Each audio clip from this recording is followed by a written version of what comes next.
Comme le berger sépare les brebis d'avec les boucs. Deuxième partie. Matthieu chapitre 25, versets 31 à 46. Nous entamons aujourd'hui la deuxième leçon sur l'enseignement de Jésus concernant la séparation des brebis et des boucs en Matthieu chapitre 25, versets 31 à 46. Dans la première leçon, nous sommes surtout penchés sur le sens à donner aux boucs. Qu'est-ce que les boucs représentent? Aussi surprenant que cela puisse paraître, nous avons vu que les boucs, comme les brebis, représentent les croyants. Aujourd'hui, nous allons nous concentrer sur le thème de la séparation, un terme utilisé dans la Bible pour parler du jugement. Qu'est-ce que Jésus désire nous faire savoir sur le jugement de l'humanité? Lorsqu'on aborde un sujet comme le jugement, il est inévitable, je crois, de discuter de sa pertinence, de la pertinence du jugement. Pourquoi le jugement serait-il nécessaire? Avons-nous vraiment besoin d'un jugement? Pour y répondre, nous devons d'abord connaître le lien entre le jugement et la justice. Essayez d'imaginer un monde où la justice serait absente. Un monde où il serait impossible de faire appliquer la justice. Un monde où les innocents subissent les méfaits d'être mal intentionnés. Un monde où les méchants semblent tirer profit de leurs activités. Comment pourrait-on vivre dans un tel monde et avoir encore confiance en l'avenir? On ne peut pas. Il ne manque pas d'exemples tragiques où d'innocentes personnes sont les victimes d'agresseurs sans scrupules. On n'a qu'à écouter ce que rapportent les nouvelles quotidiennement. Et lorsque les actions de ces malfaiteurs conduisent à la mort d'un être humain, c'est là souvent que cette question est posée, avec colère. Où donc est la justice? En effet, comment peut-on faire justice dans de tels cas? Et même si on avait capturé le meurtrier, qu'on l'aurait condamné et mis en prison à perpétuité, cela ne ramènera pas à la vie la personne qui est disparue. Nous nous retrouvons alors avec la frustrante constatation que dans ce monde, il y a des situations qui ne peuvent pas être rétablies équitablement. La justice humaine ayant ses limites, nous nous demandons s'il existe dans cet univers un quelconque ordre moral. C'est à ce genre de questions qu'une étude sur le jugement est confrontée. Et j'aimerais dire d'emblée que si nous n'avons pas confiance en la justice, avec un J majuscule, toute espérance en la vie dans ce monde serait illusoire. J'ajouterai encore ceci. Le fait de croire en la justice, de croire que la justice puisse être rendue, une telle conviction rend possible l'amour du prochain, même en face des plus grandes iniquités. Je vous parle de cela parce que je désire attirer votre attention sur un autre lien, le lien qui existe entre la justice et l'amour. En quoi consiste ce lien? Si je suis convaincu que je ne peux pas compter sur la justice pour rétablir les torts, il sera difficile pour moi d'avoir un esprit aimant. Je vais ruminer la pensée que c'est trop injuste, et de là, il n'y a qu'un pas pour penser à faire justice moi-même.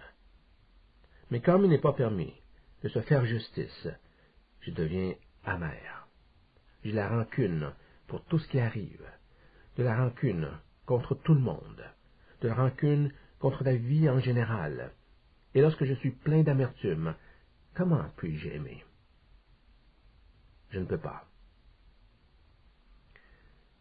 Mais à l'opposé, si je sais, et si j'ai la conviction que peu importe la situation, la justice de Dieu aura toujours le dessus, il n'y a pas lieu pour moi d'être plein de ressentiment, car je sais que Dieu se chargera en temps et lieu de rendre la justice là où il y a eu injustice. En fait, connaissant la sévérité du jugement divin, on devrait se sentir désolé pour le malfaiteur. Si vous avez une croyance profonde que la justice est entre les mains de Dieu, si vous avez la confiance absolue que Dieu agira en toute justice envers tous et chacun, alors vous êtes libre d'aimer. Vous n'éprouvez pas de rancœur et vous ne voyez pas la nécessité de la vengeance.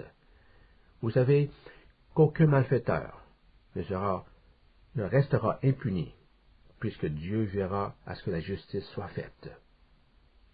En laissant la justice entre les mains de Dieu, vous donnez à votre cœur la pleine liberté d'aimer.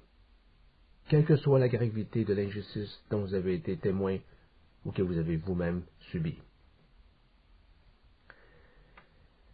Ayant cela à l'esprit, portons maintenant notre attention sur d'autres questions d'importance. Tout d'abord, qui est le juge dans le texte? La réponse est claire, en Matthieu chapitre 25, verset 31. Lorsque le Fils de l'homme viendra dans sa gloire avec tous les anges et s'assiera sur le trône de sa gloire. Le trône du jugement. Le trône est réservé à un souverain. L'une des fonctions principales d'un roi était, comme vous le savez, l'application de la justice. Il fut une époque où le roi agissait un peu comme la Cour suprême. Lorsqu'un cas ne pouvait se régler, on le présentait devant le roi qui devra alors trancher. On se souviendra de cette histoire où le roi Salomon fut sollicité sur le cas d'un bébé dont deux femmes se réclamaient d'être la mère. En tant que roi, Salomon devait prononcer un jugement final sur ce litige. Le Fils de l'homme s'assiera sur son trône de gloire. Ce roi, c'est le Fils de l'homme, Jésus, qui viendra exercer le jugement. Ce point est souvent répété dans le Nouveau Testament. En Actes chapitre 10, verset 42, Pierre déclare dans sa prédication que Jésus nous a ordonné de prêcher au peuple et d'attester que c'est lui qui a été établi par Dieu, juge des vivants et des morts. Pierre dit que Dieu a désigné Jésus comme juge des vivants et des morts. Le même enseignement se voit en Jean chapitre 5, verset 22. Le Père ne juge personne, mais il a remis tout jugement au Fils. Dieu a fait de Jésus le juge. Puis, nous lisons au verset 28 et 29, « Ne vous étonnez pas de cela, car l'heure vient où tous ceux qui sont dans les sépulcres entendront sa voix et en sortiront. Ceux qui auront fait le bien ressusciteront pour la vie, mais ceux qui auront fait le mal ressusciteront pour le jugement. »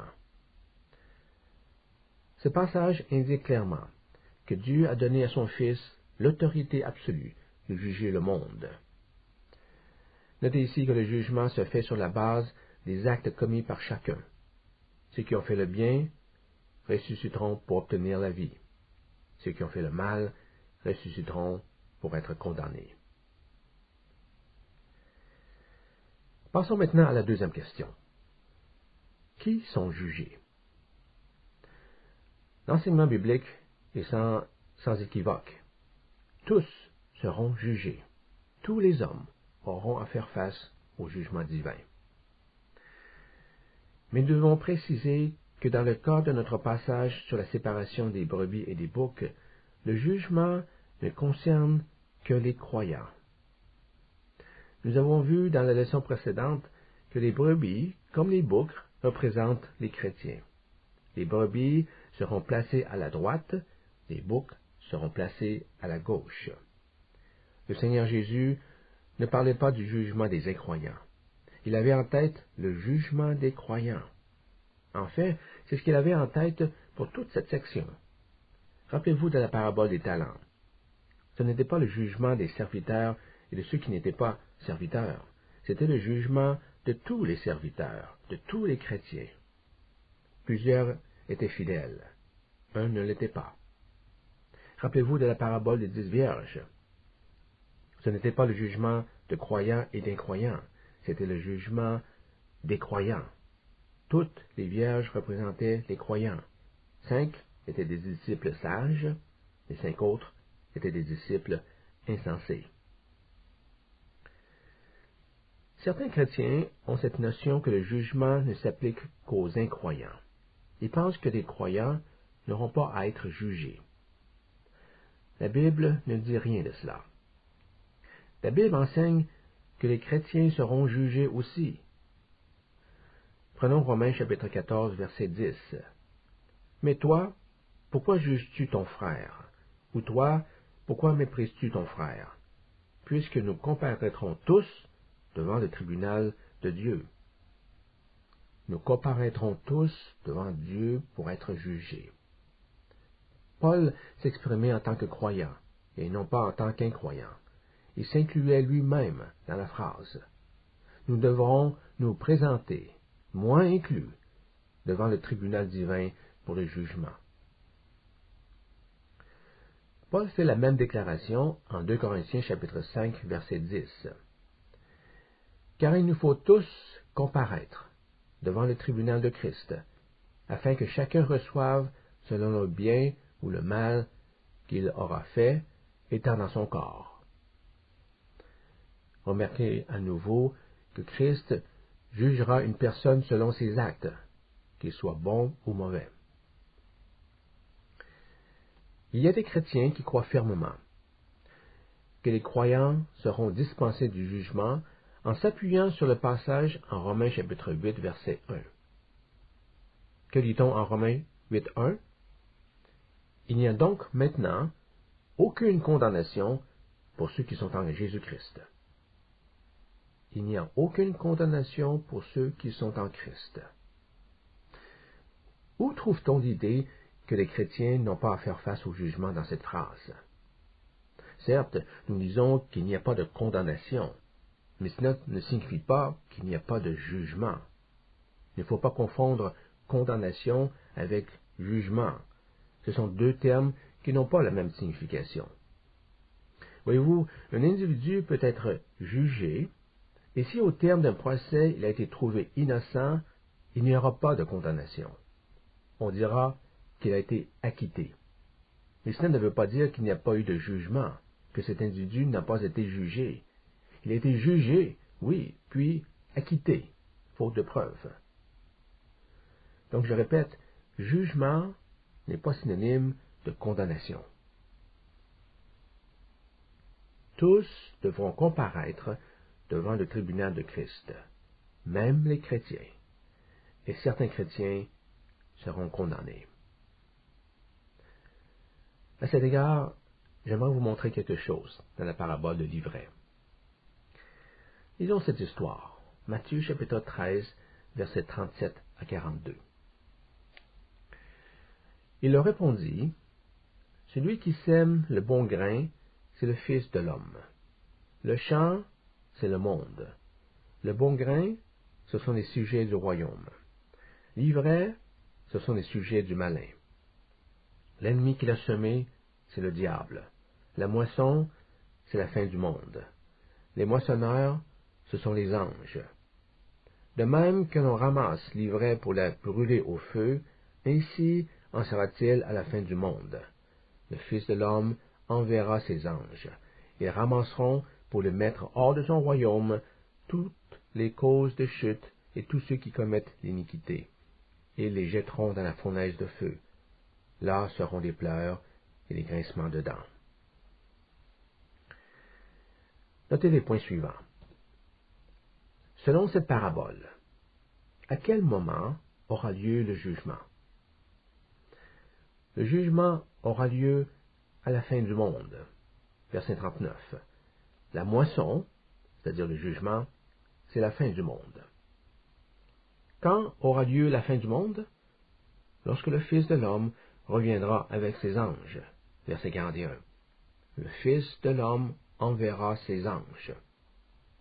Donc ce jugement prendra place à la fin du monde, au retour du Fils de l'homme. Qui seront jugés? Pour cette question, j'aimerais que vous regardiez très attentivement le verset 41. le Fils de l'homme enverra ses anges. Quelle sera la fonction de ces anges?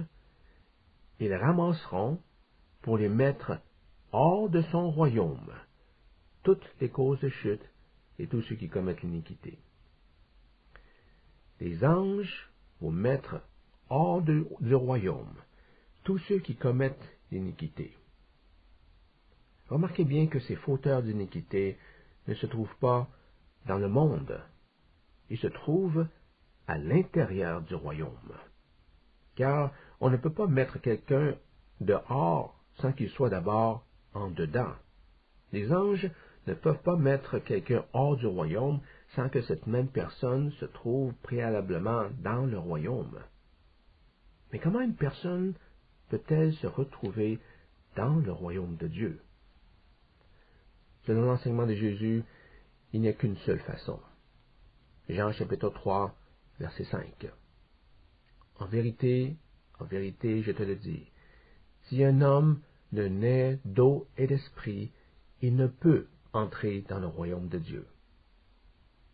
Voilà la condition sine qua non. Personne ne peut entrer dans le royaume de Dieu à moins de naître d'eau et d'esprit. C'est la seule et unique façon.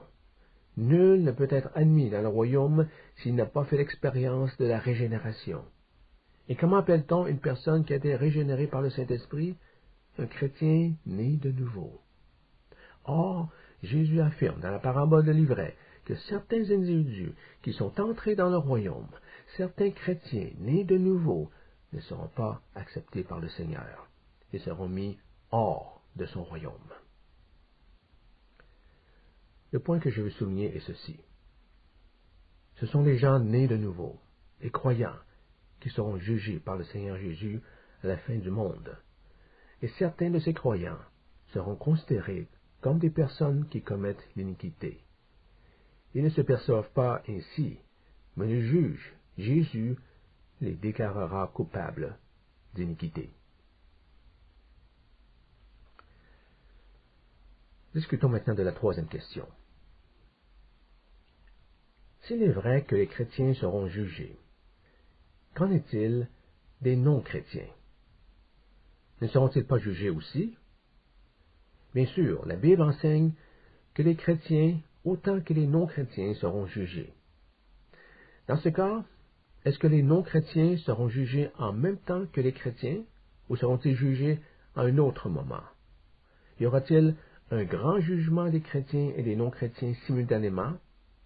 Sinon, est-il possible qu'il y ait plus d'un jugement? Ce sont de bonnes questions. Selon ma compréhension des Écritures, on semble distinguer deux jugements distincts. Un jugement pour les chrétiens et un autre, différent, pour les non-chrétiens.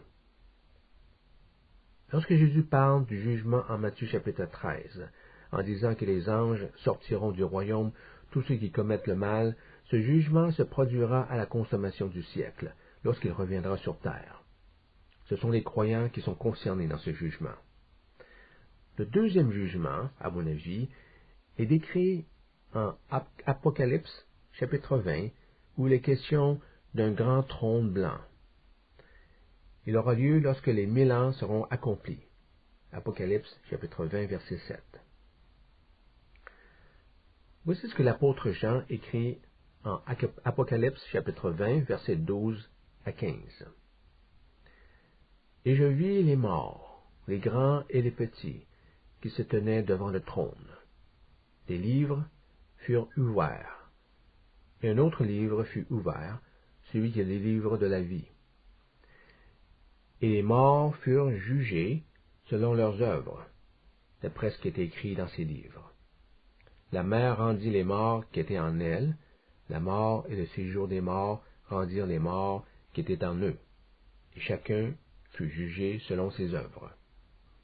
Et la mort et le séjour des morts furent jetés dans des temps de feu.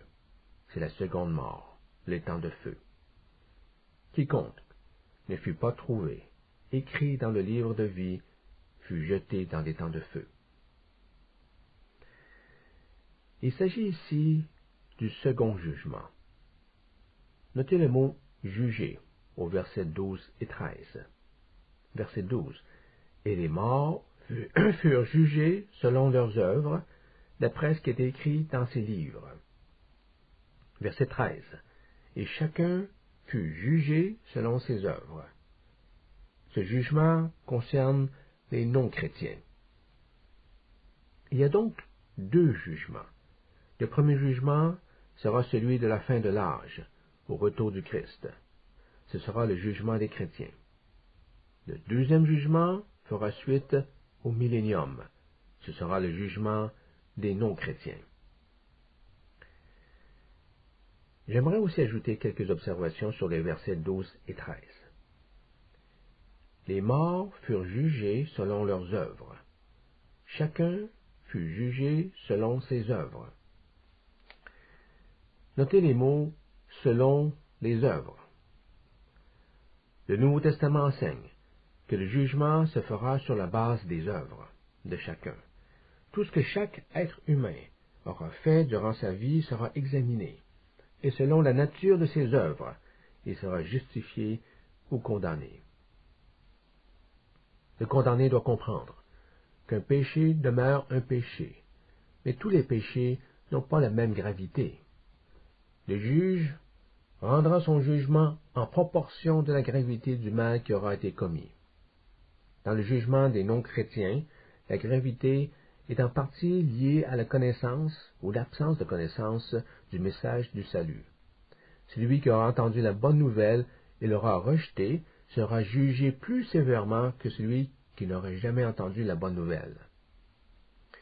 Il est écrit en Luc chapitre 12, versets 47 et 48, qu'on traitera avec plus de sévérité celui à qui on a donné davantage. Le serviteur qui, ayant connu la volonté de son maître, n'a rien préparé et n'a pas agi selon sa volonté, sera battu d'un grand nombre de coups. Mais celui qui, ne l'ayant pas connu, a fait des choses dignes de châtiment, sera battu de peu de coups. On demandera beaucoup à qui l'on a beaucoup donné, et on exigera davantage de celui à qui on a beaucoup confié. Je crois comprendre que nous ne devons pas présumer de la condamnation de tous ceux qui se tiendront devant le grand trône blanc du deuxième jugement, celui des non-chrétiens. Nous voyons au verset 12 que chacun sera évalué selon les registres qui contiennent toutes les œuvres des hommes. Chacun verra si son nom figure dans le livre de vie. Il m'apparaît raisonnable de conclure sur ces mots de Jean que certains d'entre eux, certains non-chrétiens de ce deuxième jugement, même si les évangiles ne sont jamais parvenus à leurs oreilles, pourraient éviter d'être jetés dans les temps de feu. Vous êtes sans doute déjà posé cette question. Qu'arrive-t-il à toutes les personnes, passées, présentes et futures, qui n'ont jamais eu l'opportunité d'entendre la bonne nouvelle? Vont-elles automatiquement en enfer? Vous connaissez maintenant mon opinion. Car, je le répète, toutes les personnes qui font partie du deuxième jugement, celui des incroyants, ne seront pas nécessairement perdues. La réciproque est vraie aussi pour le premier jugement, celui des croyants. Toutes les personnes qui font partie du premier jugement ne seront pas nécessairement sauvées. Il y a cependant une grande différence dans la façon dont chaque groupe sera jugé. Alors que le jugement des non-chrétiens est basé sur les actes posés, le jugement des disciples, à l'inverse, est basé sur leur non-action. Je m'explique. Retournons au verset 25 de Matthieu. Nous constatons que la mauvaise personne a été sévèrement condamnée, non pas parce qu'elle aurait commis une série de crimes, mais plutôt parce qu'elle est demeurée passive. Elle n'a pas agi alors qu'elle aurait dû agir. Dans la parabole des talents, le serviteur qui est décrit comme étant paresseux n'a pas fait de mal à personne. Il a tout simplement enterré l'argent qu'on lui avait confié. Et lorsque son maître est revenu, il le lui retourna au complet. De quoi l'accuse-t-on? Le maître le condamna, non pas pour avoir fait du mal à quelqu'un, mais parce qu'il n'a rien fait avec l'argent. Nous pouvons faire le même parallèle avec les boucs de notre passage. Qu'est-ce qui n'allait pas avec les boucs? Ont-ils tué quelqu'un? Ont-ils volé de l'argent? Jésus ne dit rien de tout cela, mais il leur fit ce reproche. Je vous le dis, dans la mesure où vous n'avez pas fait cela pour l'un de ces plus petits, c'est à moi que vous ne l'avez pas fait. Verset 45. L'inculpation n'était pas d'avoir causé du mal à quelqu'un. L'inculpation était d'avoir négligé de faire le bien lorsque l'occasion s'était présentée. Nous constatons donc une énorme différence entre le premier jugement et le deuxième jugement. Le premier jugement, celui des croyants, est basé sur des critères beaucoup plus stricts.